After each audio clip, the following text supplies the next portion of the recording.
I gotta stay put. This is home. You know, sometimes home is just a state of mind. Returning home was such a big part of where we left Ted at the end of season 3. But as Rebecca says in episode 1, sometimes home is just a state of mind. What did taking the audience to Kansas City before returning to Richmond allow you to say about what the concept of home means to Ted now? Golly, great question. Boy, oh boy. For me, it felt necessary to show, where these people are. I mean, it started with the idea of just seeing Higgins, Keely, and Rebecca eating barbecue. Oh! That was the image I could not get out of my head. And I just didn't think that much barbecue could travel that well from Kansas City to London, even with the fictional direct flight that we have established as canon in this artistic endeavor. And we'll see if that does manifest, that was the true hope, just to make it easier on my folks if and when they want to come visit. So far, hasn't happened. But so then you're like, okay, so then you have this image in your head, then it's like, okay, well, yeah, why? What do we gotta do? So it's almost like this origin story, the scenes that we never got to see before the pilot episode. We just cut to, me and Beard on the plane, and you don't get to see Rebecca hire the job. You don't get to see what's going on. You learn it throughout that first episode and throughout the first season. But here it was like, okay, let's take it all the way back. We want you to coach our women's team. And I thought it was important to see that Ted is content, just dadding the hell up of his life, and it's just really trying to overcorrect in a way that I think Ted does, and some people view it as toxic positivity, or I've heard various terms that we don't necessarily think of when we're writing the thing, but I appreciate people offering the vocabulary once they viewed it, that I think, he's hiding out and he's like almost in a numb space. Ted, do you want to take that job? No. Oklahoma.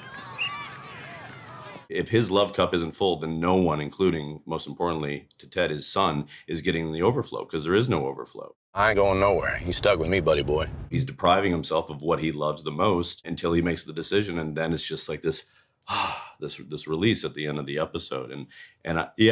For me, it's also just selfishly a love letter to my hometown, and really just neat to bring it home and spotlight places and yeah, it's the most Americans we've ever had on the show. So, love pumping money back into the economy. Right? As a good American, right? You remember when Dad used to take me to his work? Oh, of course. You loved it. Yeah. Ted's decision to return to Richmond is so heavily influenced by his father. Given everything we learned in season 2 about Ted's complicated relationship with his dad, why did it feel important to bring that relationship back into the story in such a significant way? He quit on himself. And I hated him for that.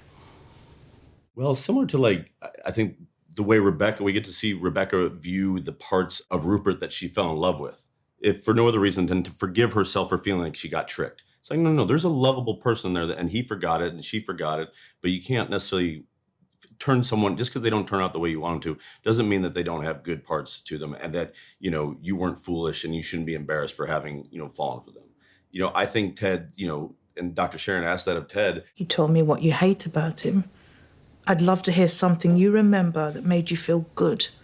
It had become such a origin story of his choice to become optimistic and look for the best in people and know that people are going through things, that there's a level of, he's been put on a pedestal, Ted's father, like sometimes in a negative way as something to not do. And then sometimes, emulated, really, really high, strong, kind, empathetic, fatherly things that like the story that Ted shares in season 2. Here, it's just merely the example of it's exactly what, his mom says to him at the end of the first episode. You didn't love going to work with your father because of how it made you feel.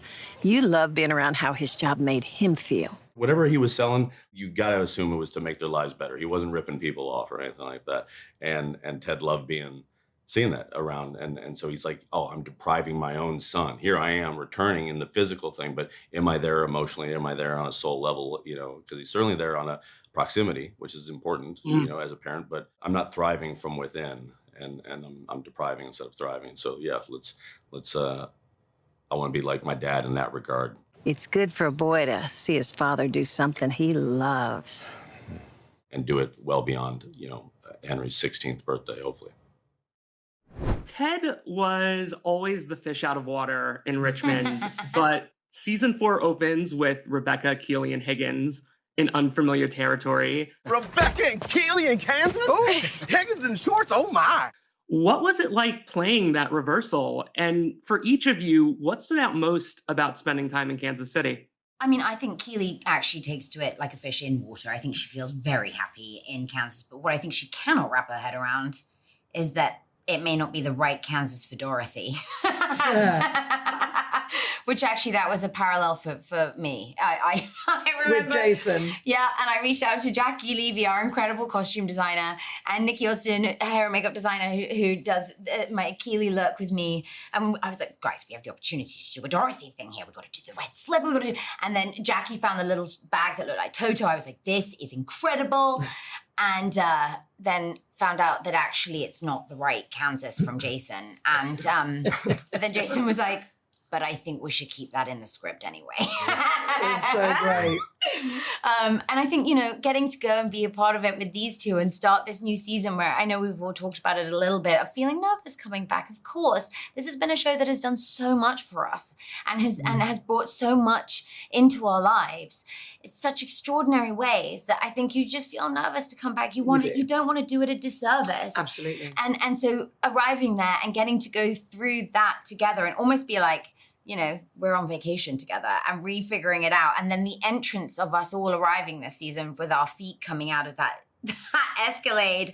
I was like, this is genius. This is absolutely genius, and felt like the most perfect way to be invited back. Yeah, it was gorgeous. I mean, speaking to Juno's point about feeling a slight sense of being an imposter again, you don't want to do a disservice to what we've all created in the past, and it's so beloved. You don't want to be any less than you were before, or collectively. So I was acutely aware of that one, but no need to worry, because we all, as long as our molecules are all in the same room, we're all fine with it all. We got straight back on the horse. And I loved, the feet coming out of the car, I just think is a stroke of genius, because it allows a moment of cartoon to it. But as soon as we then stand there, it's back to the utter truth of the show that people love. And the writers very cleverly walk that line all the time. I think a lot of times with shows that have later seasons, it all gets very, very big. Those things that people love about characters, the actors have heard them and then they've just gone crazy and not been reined in. I think with our show, we are all so in love with the characters we play and the nuances. We're all just watching that detail all the time to keep it rooted in reality. And then we just have the most magnificent scripts again. So it was just a total pleasure to be there. Out of context, you sort of think the show is such a high bar and we've got to, we can't let it slip at all. And then, but once you're back on set with the great scripts, just such brilliant people to work with, high level of talent, and Jason, who is such a great leader and can finesse on set, and just you've got it in the room, everybody in front of you, And this was the place where he was birthed. It was where we learned a lot of where the Ted Lassoisms were actually born. And also I have to give a shout out to getting to go to the Casey Current Stadium and being able to see the first stadium in the whole of the US that was built solely for a women's sport. Yeah. Just going to flag that again, because that's insane. And I hope more of them pop up, because it was one of the most magical places I've ever had the privilege of walking into. It was joyful. And interestingly, I just thought, of course, that we all, which we haven't really mentioned in any of these chats, is that we all end up slightly changing our looks. Yes. Within the episode for different reasons, and we all literally end up in slightly different clothes. Yeah. No, we firmly take it on and take it back with us. Yeah. Yeah.